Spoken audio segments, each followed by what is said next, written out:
안녕하세요. 저는 40대 여성입니다. 남편과 이혼 후 처음에는 과연 잘 살 수 있을까 걱정이 앞섰지만 현재는 제 선택에 후회 없습니다.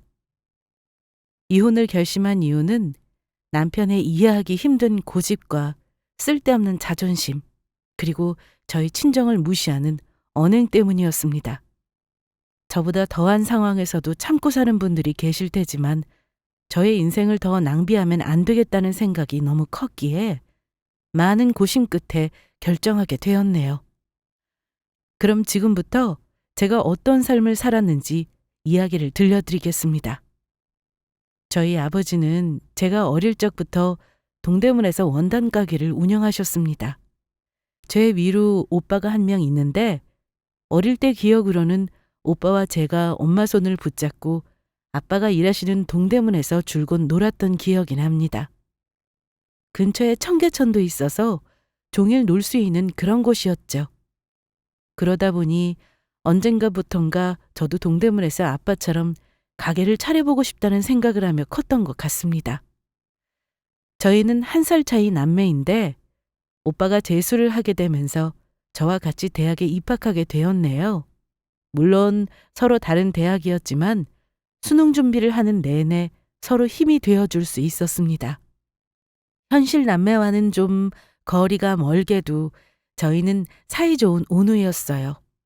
유독 오빠가 저를 많이 챙겨줬습니다. 그러다 보니 고민이 생기면 부모님보다도 오빠에게 먼저 얘기를 하곤 했습니다. 야 임마, 너 성적이 이게 뭐냐? 공부 똑바로 안 하냐? 아 오빠, 나 진짜 공부는 아닌 것 같아. 그만둘까? 너 지금 그 대학 정도면 중상위권 수준인데 공부가 아니라니 왜 갑자기 하기 싫다는 거야?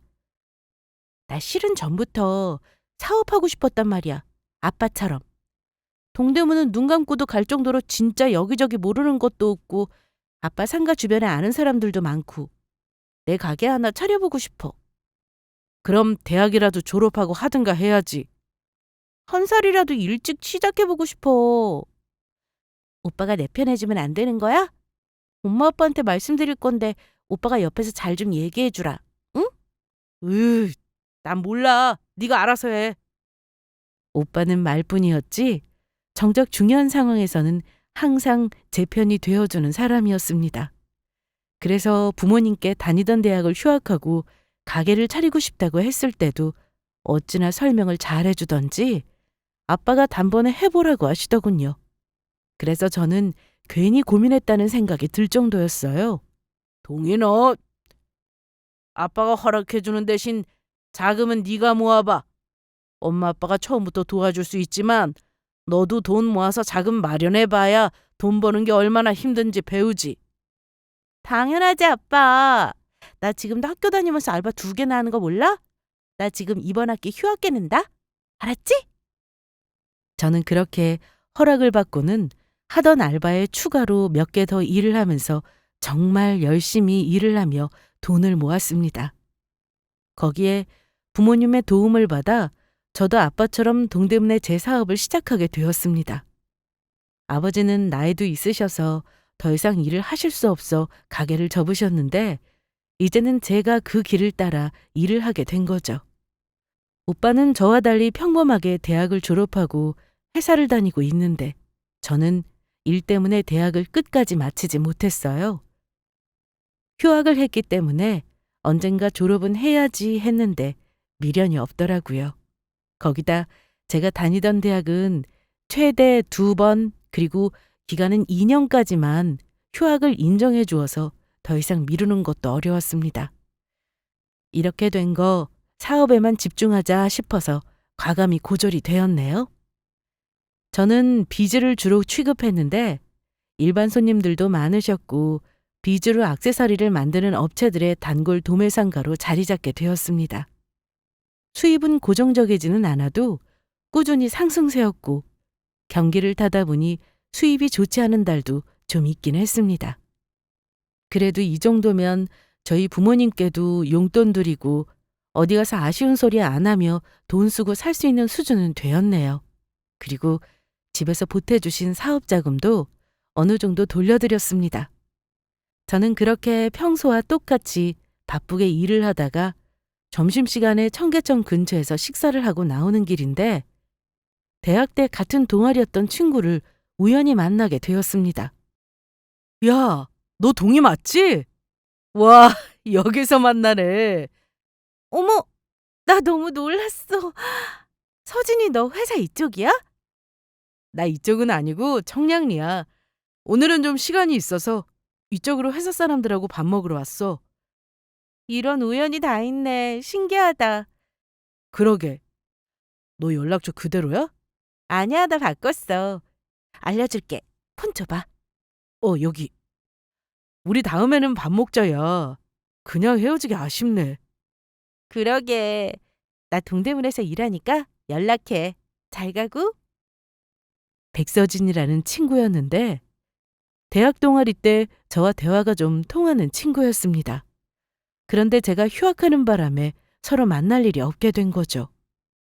우연히 만나고 일주일 정도 지났을까요? 그 친구한테 전화가 왔습니다. 야, 동희야.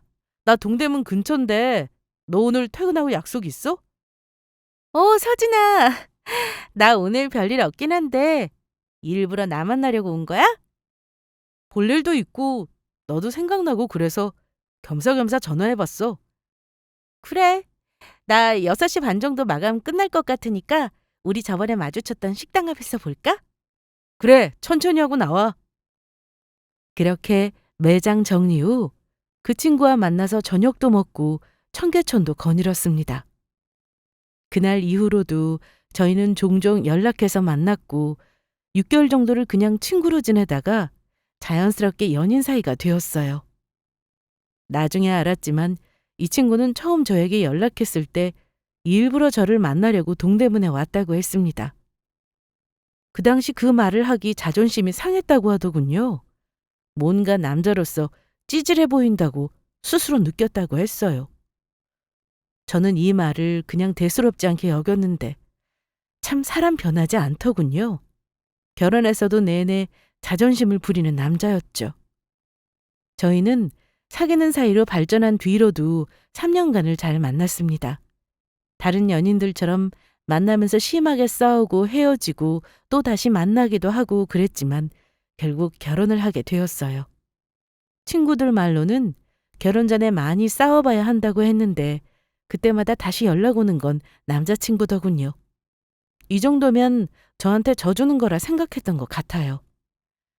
남편은 그 당시 회사원이었는데 결혼하고 나서 자기도 사업을 해보고 싶다며 갑자기 창업을 알아보았습니다. 자기야, 요즘 뭐하고 다녀? 자꾸 퇴근이 늦네? 나도 너처럼 사업해볼까 해서 여기저기 다녀보고 있어. 왜? 지금 회사는 어쩌고? 사표 내야지 뭐. 어차피 좋은 회사도 아니고 작은 중소기업이라 월급도 뻔했고. 그래도 꼬박꼬박 월급 받는 게 안정적이고 좋을 텐데. 근데 무슨 사업하고 싶어서 그래? 내가 뭐 할 줄 아는 게 있나. 그래서 말인데 친구 녀석이 얼마 전에 자동차 광택샵을 냈어.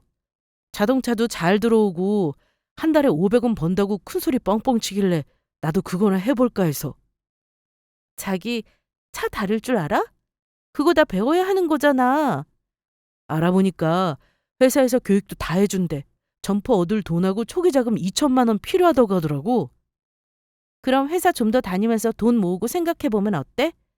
어느 세월에. 그냥 말 나온 김에 확 지르는 거지 뭐. 교육해준다고 하고 내 친구도 교육 받고 하는 거라 나도 할 수 있을 것 같단 말이야. 대출받아 살 거니까 넌 신경 쓰지 마. 남편은 물건 하나 사는 것도 아니고 사업을 시작하는 일인데 저하고 상의를 하기보다는 질러놓고 통보하는 식이었습니다. 갑자기 사업 얘기를 하더니 얼마 뒤에는 가게를 얻고 그리고는 오픈한 다음 저한테 한번 나와보라고 하더라고요. 이렇게까지 걸린 시간은 5개월도 되지 않았습니다. 정말 일사천리였죠. 나 어제 오픈했다. 어? 무슨 오픈? 야, 넌 남편 사업에 그렇게 관심이 없냐? 내가 전에 말했잖아. 광택샵 낼 거라고. 벌써 오픈했으니까 내일 시간 되면 나와서 봐봐. 그렇게 빨리 오픈했어? 교육은 다 받은 거야? 별 걱정을 다 한다. 해보니까 별거 없던데 기계로 자동차에 몇 번 연습해봤는데 쉽더라. 그리고 광택만 하는 게 아니라 덴트도 하고 도색도 하고 또 코팅도 하고. 말해도 넌 모르잖아. 암튼 잘 될 거니까 걱정 마. 남편은 그렇게 본사만 믿고 덜컥 샵을 차렸고 제가 직접 가서 보니 좋아 보이긴 했습니다. 내부 인테리어도 좋아 보였고 첫날인데 자동차도 한 대 들어와 있었고요. 본사에서 새로 오픈한 매장에 손님들을 안내해주는 서비스가 있다고 해서 초반에는 장사가 좀 된다고 그랬습니다.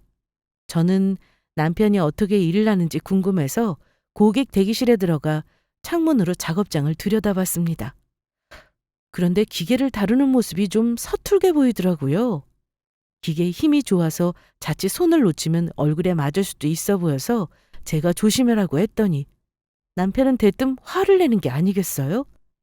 내가 알아서 다 해. 다 교육받은 거라고. 넌 알지도 못하면서. 그래도 걱정되니까 그렇지. 됐고 그만 들어가 봐. 오늘 예약이 2대나 더 있어서 좀 늦게 퇴근할 거니까 그렇게 알고. 남편은 사업 시작 후 3개월 정도는 장사가 잘 됐습니다. 본사에서 밀어주기도 했고 오픈빨이라고 해야 하나요? 아무튼 손님들 예약이 많더군요. 그러다 점점 시간이 지날수록 하루에 작업이 아예 없는 날도 있었습니다. 사실 시댁은 여유가 없는 편이었어요. 결혼 전에 인사를 드리러 갔는데 19평 빌라에 전세로 살고 계셨습니다. 남편도 함께요. 그래서인지 남편은 돈을 많이 벌고 싶어 하는 욕심이 컸는데 중소기업 다니면서 연봉이 잘 오르지도 않고 제가 사업하는 걸 보고는 회사 생활로는 돈을 많이 벌기 힘들다는 생각을 했던 것 같습니다. 그래서 결혼을 얼마 되지 않아 사업을 차린 거죠. 저는 결혼 전이나 결혼 후나 수입이 꾸준했는데 오히려 결혼 후 더 수입이 많아졌습니다. 그래서 지금 사는 집도 제가 마련했었고 이후 여유가 되자 경기도권 20평대 아파트를 사서 시부모님을 사시게 했습니다. 남편은 말로는 고마워하면서도 자존심이 상했는지 무슨 말만 하면 신경질적으로 저를 대할 때가 많았어요. 여보, 요즘 늦게 들어오던데 가게 많이 바빠? 뭐 늦게 들어올 수도 있지. 왜 물어봐? 아니, 이번 주 내내 10시 넘어서 집에 왔잖아. 저번엔 새벽에 들어왔던데? 넌 나 감시하냐? 아니, 그게 아니고 무슨 말을 자꾸 그렇게 받아들여? 내가 돈 얼마나 버나 그게 궁금한 거 아니냐 너? 내가 돈 얘기했어? 왜 그래? 너 내가 결혼하고 생활비 제대로 안 줬다고 나 무시하는 거야? 내가 바쁘던 말던 너 일이나 잘해. 이런 식으로 뭔가 뾰족하게 말할 때가 많았습니다. 제가 번 돈으로 충분히 생활이 가능하다 보니 회사원이던 시절에도 저에게 생활비를 준 적이 손에 꼽는데 사업하고 난 뒤부터는 전혀 돈을 주지 않았던 남편이었죠.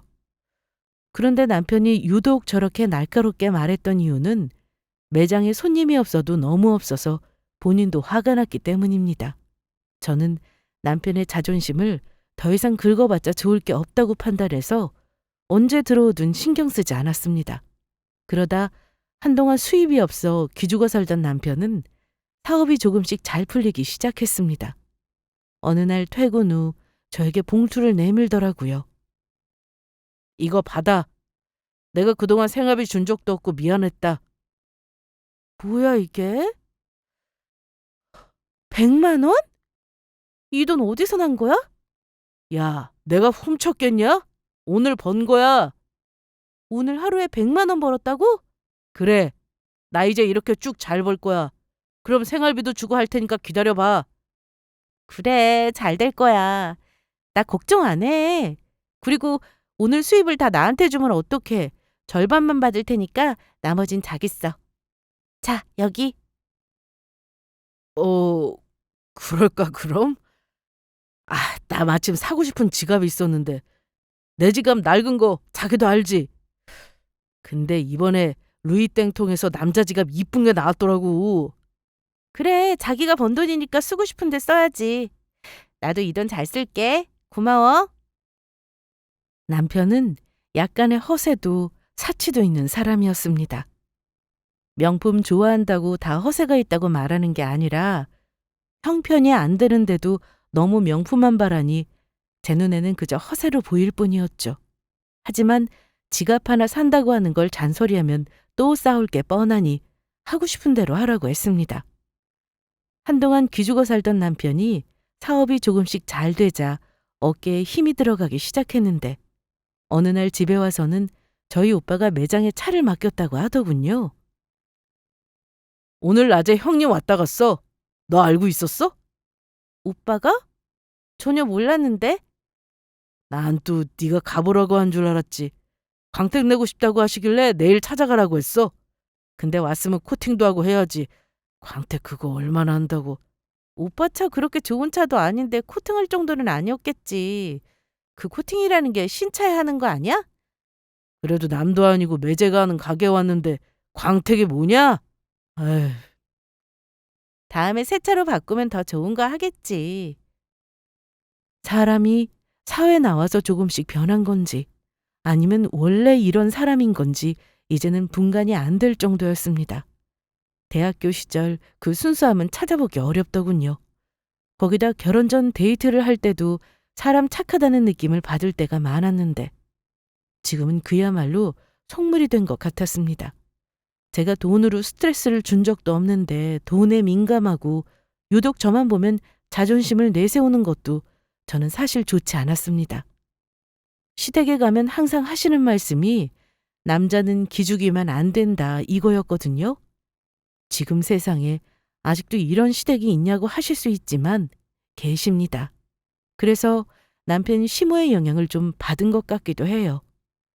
지난 명절에 시댁에 갔을 때 있었던 일인데 그 당시 남편이 수입도 없고 하니 어머님이 저를 불러서는 남편한테 용돈도 많이 챙겨주고 돈으로 아쉬운 소리 하지 않게 해주라고 하셨습니다. 남자들은 밖에 나가서 돈 없으면 기죽는다면서요. 얘야, 너 돈 좀 번다고 우리 아들 기죽이는 거 아니냐? 오랜만에 봤는데 아범 얼굴이 왜 이리 상했노? 이 사람 전보다도 살쪘는데요, 어머님? 병원에서도 과체중이라고 살 빼라고 했고요. 엄마가 보는 거랑 다르지. 얼굴이 반쪽이구만. 거기다 인상도 안 좋아졌어. 네가 옆에서 좀 차려라, 응? 어련히 알아서 잘할까. 우리가 지금 누구 덕에 이 좋은 집에 사는데 오랜만에 본 며느리한테 좋은 말이나 해줘. 시모는 아들 기죽으면 안 된다고 항상 강조하시는 분이세요. 하지만 시부는 저를 전부터 이뻐하셔서 시모가 이상한 말이라도 할 때면 중간에서 딱 잘라 더 이상 못하게 하셨죠. 뒤에서 항상 저를 아껴주고 예뻐해 주시는 걸 느낄 수 있어서 시댁 가는 게 싫거나 하진 않았습니다. 그리고 사실 제 명의로 된 아파트에 시부모님을 모시게 된 것도 아버님 때문이었어요. 결혼 전부터 지금까지 한결같이 저를 예뻐해 주시니 제 입장에서도 뭐든 해드리고 싶더라고요. 그런데 얼마 뒤 아버님은 건강이 좋지 않으셔서 돌아가셨고 시모 혼자서 아파트에 살게 되셨습니다. 그러다 보니 시댁에 가면 저에게 매번 남편한테 잘해야 한다고 꼭 말씀하셨고 저는 점점 거리를 둘 수밖에 없었습니다. 사실 일하느라 찾아뵐 시간이 없기도 했습니다. 아무튼 남편은 이후로도 수입이 생기자 집에 가져오기는커녕 본인 꾸미기에 쓰곤 했습니다. 명품 시계, 신발도 사더군요. 자기가 벌어 쓴다는데 뭐라고 할 수도 없어서 그냥 두었는데 아무도 말리는 사람이 없는 게 안타까웠습니다. 저도 이제는 지쳤는지 잔소리하기도 싫더라고요. 그러던 어느 날 남편이 대뜸 차를 사고 싶은지 팜플렛을 잔뜩 들고 집에 왔습니다. 소파에 누워 콧노래를 부르면서 기분이 매우 좋아 보이길래 제가 한마디 했죠. 자기 차 바꾸게? 나 매장 가서 이거 보고 왔는데 사진보다 훨씬 멋져. 어때? 괜찮지? 나도 봤는데 멋지긴 하더라. 얼마나 해? 7천만 원이래. 어? 좀 비싼데? 지금 차 좀 더 타도 되지 않아? 또 잔소리. 야, 내가 요즘 버는 돈이 얼만 줄인 알고 그러냐? 이럴 때 사야지 나중에 산다고 하면 못 사. 사실 물어보고 싶었습니다. 대체 얼마나 버는지. 근데 물어보고 싶지도 않았고 말도 안 해줄 게 뻔했죠. 그래서 궁금해진 저는 말도 안 하고 남편 가게 근처로 가서 지켜보기로 했습니다. 그런데 바쁘게 일하고 있더라고요. 전보다 수입이 나아지고 있는 게 맞았습니다. 그래서 제가 괜한 의심을 했나 보다 하고 돌아왔습니다. 그리고 한동안 남편이나 저나 별 다툼도 없었고 잘 지냈죠. 그러다 2달 뒤가 친정아버지 환갑이라 좀 일찍 차 선물을 해드렸습니다. 20년을 중고차를 타셨는데 이제는 좋은 차도 한번 타셨으면 하는 마음에 고급 세단을 사드렸죠. 여보세요? 아빠. 넌 말도 안 하고 무슨 차를 이렇게 보냈어? 비싸 보이는데 얼마 줬어 그래? 돈 생각하지 말고 딸이 사준 차니까 그냥 타세요. 엄마랑 드라이브도 자주 나가시고요. 뭐 해준 것도 없는데 이렇게 비싼 선물 받아도 되는 건지 모르겠다.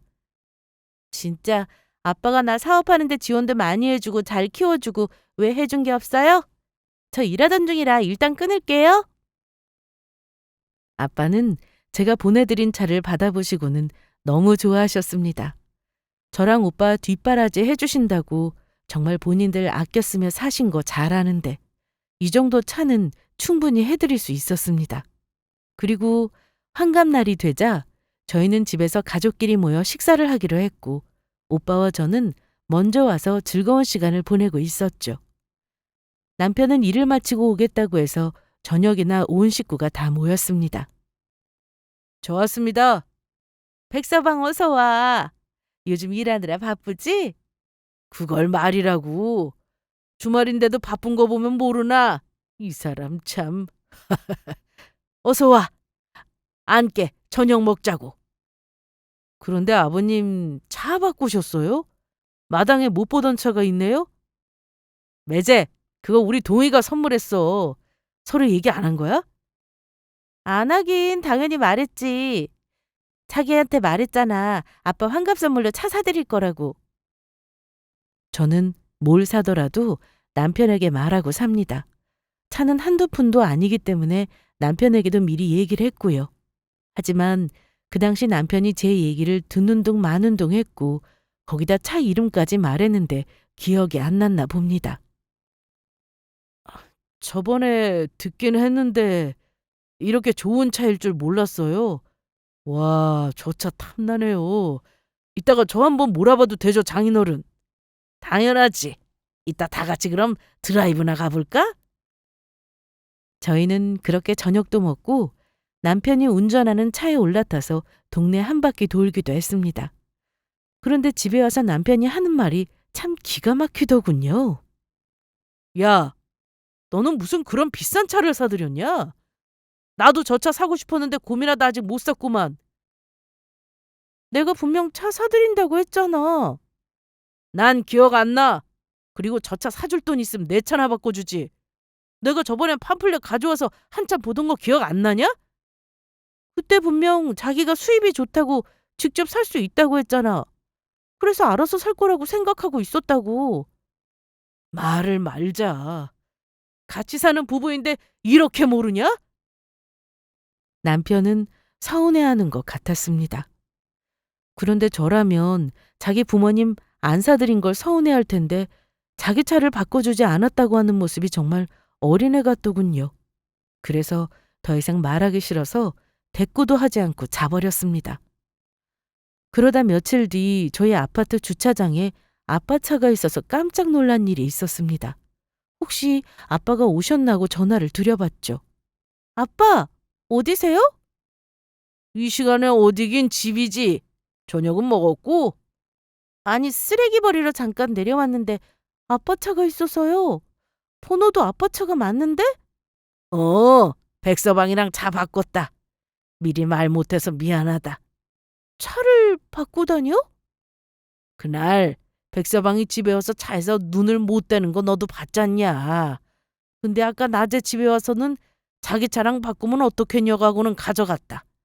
나도 동의한 거니까 뭐라고 하지는 말고 너도 같이 탈 테니 내가 선뜻 그러라고 했다.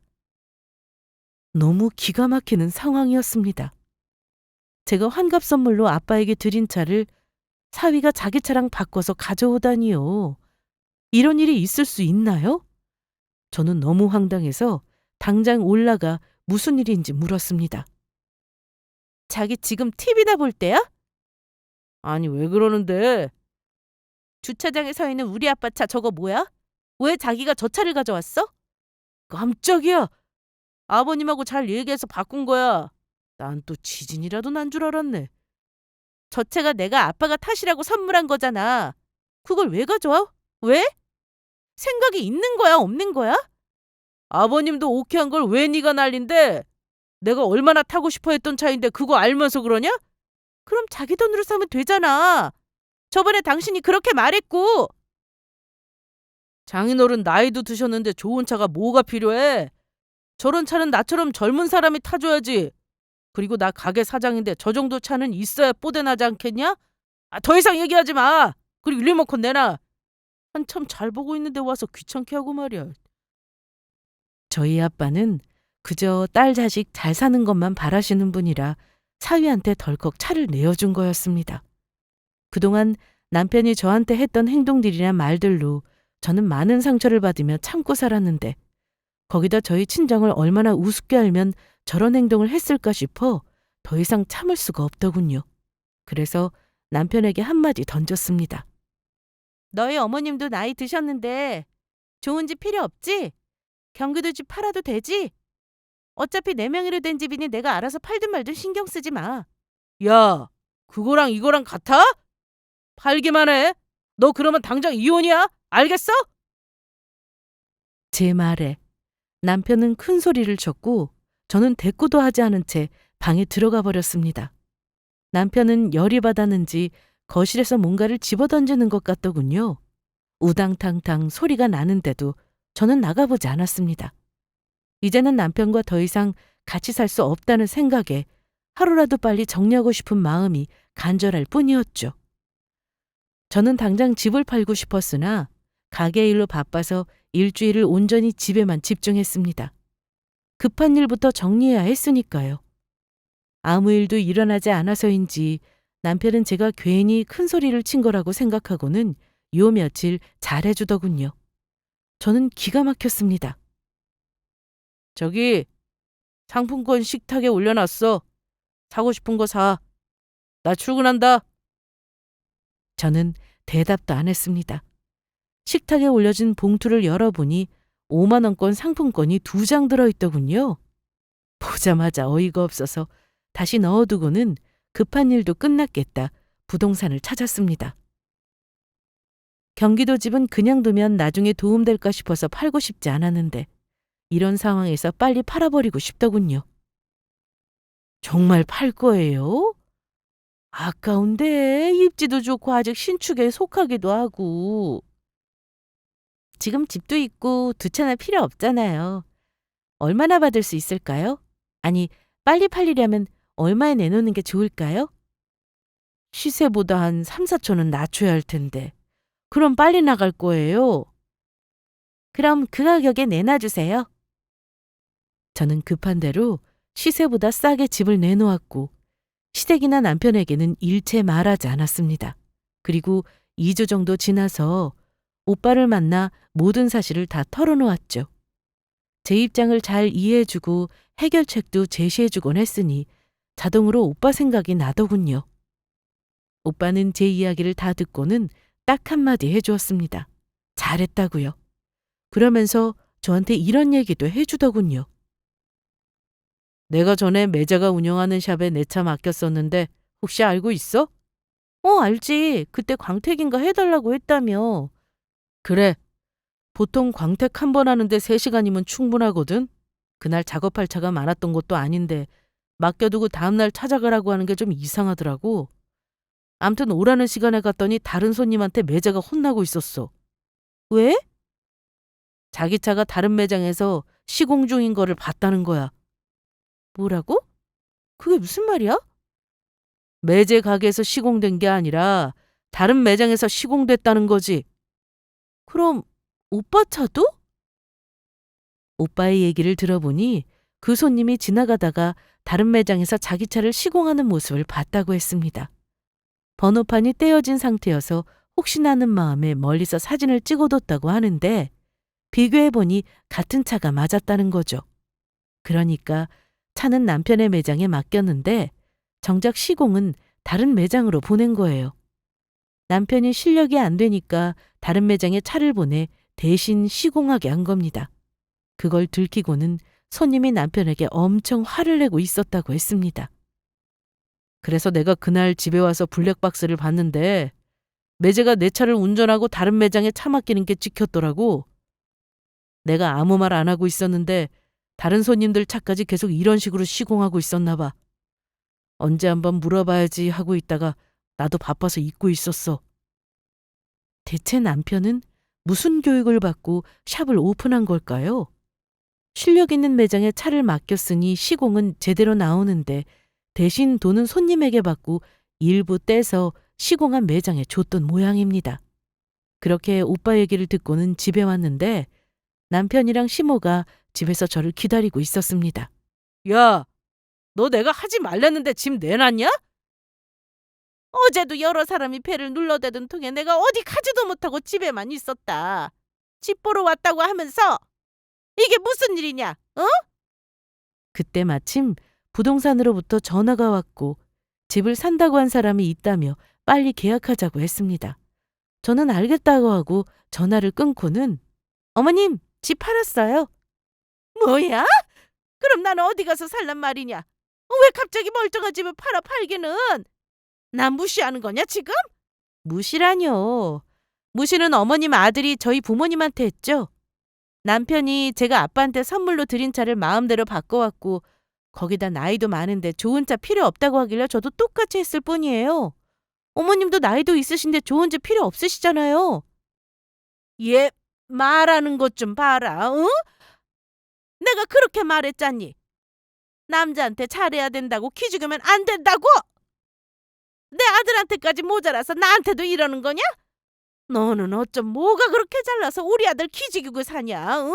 그리고 네 친정아버지 차 사줄 돈 있으면 집을 팔긴 왜 파니? 나 그럼 여기서 살란다. 나 갈 곳 없어. 저 이 사람하고 이혼할 거고 이혼 얘기는 어머님 아들이 먼저 했어요. 그리고 이 집은 제 명이라 어머님이 오셔서 사시는 건 안 되겠는데요? 어머나 세상에. 이를 어째? 어째? 시모는 바닥에 앉아 아들을 붙잡고 울고불고 난리도 아니었습니다. 못 나간다면 마음대로 하라고 하셨죠. 남편은 그 상황에서 저한테 더 큰 소리를 쳤습니다. 그래, 이혼해! 이혼하자! 대신 재산 분할 똑바로 하자. 각오해. 뭐라고? 저는 너무 기가 막히더군요. 저는 미리 준비해둔 이혼 신청서를 내밀며 도장 찍으라고 했고 재산 분할은 아마 안 될 거라고 얘기했습니다. 그래, 여기 도장 찍었다. 그리고 재산 분할 신청은 이혼하고도 2년 안으로만 하면 되는 거야. 너 바보야? 그건 몰랐지? 내 앞에서 돈 잘 번다고 고개 뻣뻣하게 하고 살더니 이혼하고도 어디 잘 사나 보자. 내가 네 재산 반 이상 가져갈 거니까 그런 줄 알아? 저는 남편이 하는 소리는 귀에 들어오지도 않았습니다. 더 이상의 미련도 없던 저는 그대로 제 물건만 챙겨 나왔고 친정으로 가기 전에 부동산에 들러 살던 집도 내놓았습니다. 친정으로 가는 동안 남편에게 전화가 계속 왔는데 그 이유는 제가 아빠 차를 끌고 갔기 때문입니다. 물건 챙길 때 현관에 걸려있던 아빠의 차키도 몰래 가지고 나왔더니 남편이 난리가 난 거죠. 전화를 안 받았더니 문자가 왔는데 아주 장문으로 와서 읽기도 싫더군요. 잠시 신호에 걸려 차가 멈췄을 때 문자를 읽어보니 너무 기가 막혔습니다. 야, 내 차 가지고 와라. 이거 절도야. 어디서 함부로 남의 물건에 손을 대냐? 어? 이혼하는 마당에 추잡스럽게 굴지 말자. 너 돈도 많으면서 이딴 거에 욕심내지 말고 조용히 끝내자. 뭐 대충 이런 내용이었고 그 뒤로 협박 비슷한 내용들이 많았는데 읽기 싫어서 바로 삭제해버렸습니다. 그리고는 친정에 도착한 저는 부모님께 모두 말씀드렸습니다. 마침 퇴근한 오빠도 친정으로 와서 제 얘기를 듣게 됐는데 남편에게 계속해서 오는 전화를 오빠가 대신 받아 할 말 있으면 오라고 하고는 끊어버렸습니다. 남편은 뒤에서는 오빠를 함부로 얘기했지만 막상 만나면 어려워하는 사람이라 저렇게 큰 소리를 쳤더니 더 이상 전화가 오지 않았습니다. 매제, 아니, 걔랑 이혼하기로 한 거 확실해? 여기 봐. 아까 아주 자신 있게 도장 찍더라? 내일 당장 가서 제출해야지. 그 자식 뭘 믿고 그렇게 당당해? 재산 분할 얘기하더라고. 내 재산 반은 자기 거라면서. 재산 분할? 참나. 백서방 철은 좀 없어 보여도 그 정도일 줄은 몰랐다. 거기서 백서방 재산이 어디 있어? 맞아. 집 두 채도 동이 거고. 한 채는 이미 팔려서 정리될 거야. 시부모님 사시던 아파트. 그럼 지금 집은? 거기는? 여기 오는 길에 부동산 들러서 내놨지. 곧 팔릴 거야. 거기도 매물이 잘 나오는 집이라. 그렇게 일주일 넘게 친정에서 지내고 있는데 남편이 갑자기 전화 와서는 배를 누르더라고요. 저라면 못 찾아왔을 텐데 문이 열릴 때까지 배를 계속 누르는 통에 제가 직접 나가봤습니다. 뭐 하는 거야 지금? 내 차 가지러 왔어. 키 내놔. 네 차? 자, 여기 있어 가져가. 안 그래도 자리만 차지해서 어떻게 하나 싶었는데 잘 가지러 왔네. 야, 이거 내 차 아니잖아. 빨리 내놔. 남편이 원래 본인 차 키를 건네주니 아빠의 차 키를 자꾸만 달라고 하더라고요. 그 차 안에 자기 물건도 있고 이미 길들여놔서 자기 차라고 계속 우기는 통에 결국 식구들이 다 나왔습니다. 동네 시끄럽게 하지 말고 꺼져. 원래 자네 차 키나 받고 돌아가. 꺼지라고요? 아니 형님, 너무한 거 아닙니까? 이보게, 내가 우리 동이랑 자네 잘 살기만 하면 된다고 생각해서 그간 말 안 했는데 정도가 지나친 거 아닌가? 자네가 그동안 내 딸한테 했던 것들 다 들었네. 고집 피우지 말고 돌아가게. 차에 자기 물건이 있다기에 제가 직접 차 안에서 남편 물건을 모조리 큰 가방에 넣어 남편 앞에 던지고는 다시는 오지 말라고 하고 대문을 닫아버렸습니다. 그 후 한동안 조용했고 저는 이혼 서류를 제출해서 법정에서 참석해야 한다는 연락을 받았습니다. 혹시나 남편이 오지 않으면 어쩌나 걱정했는데 저보다 먼저 법정에 와 있더군요. 알고 보니 남편은 재산이라도 받으려고 적극적으로 이혼하려고 했습니다. 저는 그러던지 말던지 법정 절차에 따르고 이후 한 번 더 참석한 뒤 저희는 비로소 이혼을 하게 되었습니다. 그 사이 저희 부부가 살던 집도 팔렸고 남편과 시모는 예전에 살던 빌라의 전세금으로 작은 집을 다시 전세로 얻었습니다. 부동산을 통해 알게 되었죠. 아마 남편은 나중에 재산을 받으면 될 거라 생각한 모양이었습니다. 하지만 제가 바보인가요? 이혼 마음을 먹은 순간부터 변호사를 찾아가 어떻게 하면 깔끔하게 헤어질 수 있는지부터 확인했습니다. 그랬더니 살면서 남편으로부터 생활비를 받은 게 손에 꼽을 정도였고 본인이 수입이 있으면서도 집을 사거나 차를 사는데 전혀 보태지 않은 점, 본인 사치에 쓴 점 등 재산 기여도가 없다고 했습니다. 또한 저희의 결혼 생활이 그리 길지 않다는 점도 중요했습니다. 오히려 제가 결혼할 때 집도 샀고 생활비도 제가 번 돈으로 다 썼기 때문에 큰 문제가 없어 보인다고 했죠. 남편은 결혼해서 헤어지면 무조건 재산을 반으로 나눠야 한다고 생각하고 있었습니다. 그렇게 저희가 이혼한 뒤 전 남편은 재산분할 신청을 하였고 제 생각대로 법정에서 받아들여지지가 않자 전 남편과 시모는 분통을 터뜨렸습니다. 저는 더 이상 전 시모와 전 남편을 볼 일은 없을 거라 생각하고 일상으로 돌아와 제 일터에서 열심히 일하며 지냈는데 어느 날 모르는 번호로 전화가 왔습니다. 받아보니 전 남편의 친구였습니다. 저 혹시 서진이 아내분 되십니까? 누구세요? 저 서진이 친구인데 갑자기 전화드려 죄송하네요. 제가 서진이한테 돈을 좀 빌려줬는데 이 번호를 알려주면서 말하면 줄 거라고 하더라고요. 뭐라고요? 돈을 얼마나 빌렸는데요? 300만 원이요. 아니, 300만 원이 없어서 못 준다고 하던가요? 처음 보는 전화번호에 받을까 말까 하다 받았는데 전 남편의 친구였습니다. 가게 월세를 내지 못하고 있어서 급하니 300을 빌려달라고 했답니다. 그런데 이제 와서 돈이 없으니 저한테 받으라고 이혼한 사실도 말하지 않았다네요. 빌려준 지 좀 됐는데 어떻게 받아야 될까요? 제가 드릴 수 없는데 어쩌죠?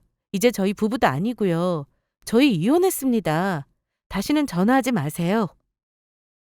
저는 그렇게 일방적으로 전화를 끊었습니다.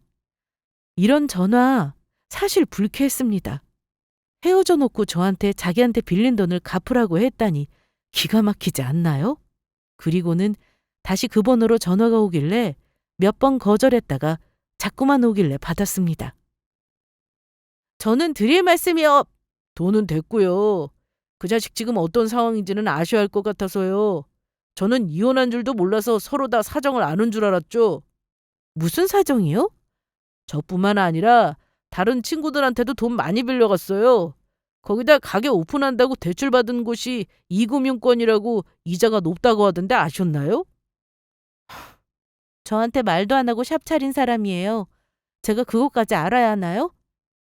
더 심각한 건 직접 손님 차를 시공하지도 않고 돈을 받고는 시공한 곳에는 돈도 안 줬답니다. 그리고 시공에 문제가 생겨서 손님들이 보상해달라고 난리고요. 제 돈은 됐고 다른 친구들한테는 더 큰 돈을 빌렸다는데 상황이 심각하니 대충 알고나 계시라고 말씀드렸습니다. 사실 이혼하고 재산 분할 해주지 않은 것만으로 만족하려고 했습니다. 저한테 했던 걸 생각하면 더한 것도 해주고 싶었으나 똑같은 사람 되고 싶지 않았죠. 그런데 제가 뭔가를 하지 않아도 그런 사람은 알아서 무너지네요. 인과응보라는 게 이런 걸까요? 그 전 남편 친구라는 사람이 하는 말로는 남편이 이 금융권에서 돈을 빌려 샵을 급하게 차렸고 처음에는 장사가 잘 돼서 문제 없었지만 이후 손님도 줄고 들어오는 차량에 시공하는 게 쉽지 않자 실력 좋은 매장으로 차를 넘기는 방식으로 일했다고 했습니다. 그러면 그 업체에 돈을 제때 줘야 하는데 손님한테 받은 돈을 자기가 써버리고 나중에 준다고 해버린 거죠. 그러다 그게 큰돈이 되었고 갚을 능력이 없는 전 남편은 친구들한테 돈을 빌리기 시작하고 최악의 상황이 되어버린 겁니다. 더 심각했던 건 손님 차량 다수가 시공에 문제가 생기면서 보상까지 해줘야 하는 상황인데 대부분의 차량이 수입차여서 보상 금액도 적지 않다고 하더군요. 저는 그런 얘기를 듣고 나서 오히려 통쾌했습니다. 알아서 잘 해결하겠지 하고 잊고 지냈죠. 그래도 같이 산 세월이 있고 한때 좋은 감정이 있어서 도와주고 싶은 마음이 생길 줄 알았는데 전혀 안 생기더군요. 그리고 얼마 뒤 일하고 있는데 이번엔 시모에게서 전화가 왔습니다. 사실 안 받아도 되는데 뭐라고 할지 너무 궁금해서 받았습니다. 예, 아가. 어찌 지내니? 내 안부 궁금하지도 않더냐? 무슨 일이세요? 저희 이혼한 거 모르세요? 알지, 왜 몰라. 우리 좀 도와다오. 서진이 이놈이 이제는 전세 보증금까지 달라고 하는데 그것 빼면 우리 진짜 갈 곳도 없다. 너도 알잖니. 사업 안 두고 돈 끌었은 모양인데 물어봐도 말은 안 하고 자꾸 소리만 지르는데 나 이러다 못 살겠다. 네가 어떻게 좀 도와줄 수 없겠니? 사람은 변하지 않아요, 어머님. 제가 도와주면요. 그 사람 변할 것 같아요? 더 바랄 사람이에요. 이제 다시는 연락하지 마세요. 절대로. 시모에게 다시 전화하지 말라고 하고는 끊었는데 바로 문자가 왔습니다. 그런데 그 문자 내용이 뭔 줄 아세요? 내가 너 돈만 하는 독한 년인 줄은 알았다만 이 정도로 나쁜 년인 줄은 몰랐다. 너 얼마나 잘 사는지 내가 두고 보마. 에라이 나쁜 년, 독한 년. 심장이 두근두근 하는데 도저히 혼자 퇴근하기 어려울 것 같아서 오빠에게 전화했더니 데리러 오겠다고 했습니다. 이후 문자로 건물 입구에서 기다리고 있으니 천천히 내려오라고 하더군요. 그렇게 저는 가방을 챙겨 매장 문을 닫고 건물 1층으로 내려갔는데 밖에서 큰 소리가 났습니다. 무슨 일인가 싶어 뛰어가 보니 글쎄 전 남편과 저희 오빠가 싸우고 있었습니다. 전 동의 보러 온 건데 왜 이러세요? 내 동생을 왜 만나? 다 끝난 사이 아니야? 오빠 무슨 일이야? 이 인간 왜 또 온 거야? 동희야, 우리 얘기 좀 하자, 어? 가라. 좋게 말할 때. 동희야, 저기 차 세워놨어, 가자. 그때 전 남편이 저와 오빠 앞에서 무릎을 꿇었습니다. 정말 이런 성격이 아닌데 이 정도로 상황이 어려운가 싶은 생각이 들었습니다. 하지만 저는 절대로 넘어가지 않았고 무시하고 지나갔습니다. 그랬더니 다시 뛰어와서는 저희 옆에 무릎을 꿇더군요. 동희야, 미안하다. 내가 그동안 잘못했어. 나 이번 한 번만 도와주라, 어? 가게 망했고, 보상금도 필요하고, 아이, 말하면 복잡해. 제발 좀 도와줘. 너 돈 많잖아. 돈 많아도 너한테 줄 돈은 없어. 그러게 같이 살 때 좀 잘하지 그랬니? 뭐야. 아이씨, 너 내가 이렇게까지 하면 좀 받아주고 해야지. 거기서 그런 말이 왜 나와? 아주 잠깐이었지만 순간 네가 정말 반성하는 줄 알았는데 역시나 아니었네. 다시는 찾아오지 마. 연락도 하지 말고. 너희 엄마한테도 전해. 나한테 한 번만 더 욕하면 가만히 있지 않겠다고. 야, 우리 엄마가 욕할 만 하니까 했겠지. 그리고 네가 가만히 있지 않으면 뭘 어쩔 건데. 참나. 나니까 너랑 살아준 거야. 그거 아니야? 남편은 그러면서 저에게 입에 담기 힘든 욕을 하기 시작했습니다. 그 순간 그 엄마의 그 아들이라는 생각이 바로 들더군요. 제가 한 소리 하려고 하자 오빠는 저에게 하지 말라고 손짓했고 그렇게 저와 오빠는 전 남편이 하는 말을 그냥 듣기만 했습니다. 그리고는 바로 경찰에 신고했고 경찰서에 다 같이 가게 되었죠. 저는 억울하다니까요. 갑자기 이 남자가 저한테 욕하고 위협했다고요. 아, 그 위치가 CCTV 사각지대라 위치가 좀 애매하네요. 보인다는들 목소리는 나오지 않으니 증거도 없고. 증거 있습니다. 여기요. 오빠가 꺼낸 건 핸드폰이었고 상황이 어떻게 될지 모르니 녹음 기능을 켠 뒤 주머니에 넣어두었다고 했습니다. 그래서 전 남편이 말한 내용이 고스란히 녹음이 된 상태였습니다. 저한테 욕한 거 모두 다요. 자기가 당한 거라고 일방적으로 우기더니 증거가 나오자 바로 입을 다무는데 그 모양새가 참 봐주기 힘들었습니다. 녹음은 제3자가 있었다면 충분히 고소가 가능하다고 하여 저희는 고민하지도 않고 바로 전 남편을 고소했습니다. 당장 돈이 급한 상황에서 고소까지 당한 전 남편은 저희에게 줄 합의금까지 해줄 상황이 된 거죠. 정말 답답한 사람입니다. 그 경찰서를 끝으로 다시는 전 남편이나 시모로부터 연락이 오지 않았고 찾아오는 일도 없었습니다. 이후 시간이 흘러 우연히 전 남편이 운영하던 매장을 지나게 되었는데 완전히 새로운 가게가 들어와 있었습니다. 진작에 망해서 지금 뭐하고 사는지 사실 알고 싶지도 않았습니다. 저희 오빠는 좋은 여자를 만나 결혼해서 잘 살고 있고 새언니가 임신했다는 소식도 전해 들었습니다. 저는 온라인으로 사이트도 하나 만들어서 이전보다 더 바쁘게 지내고 있고 수입도 2배나 늘었습니다.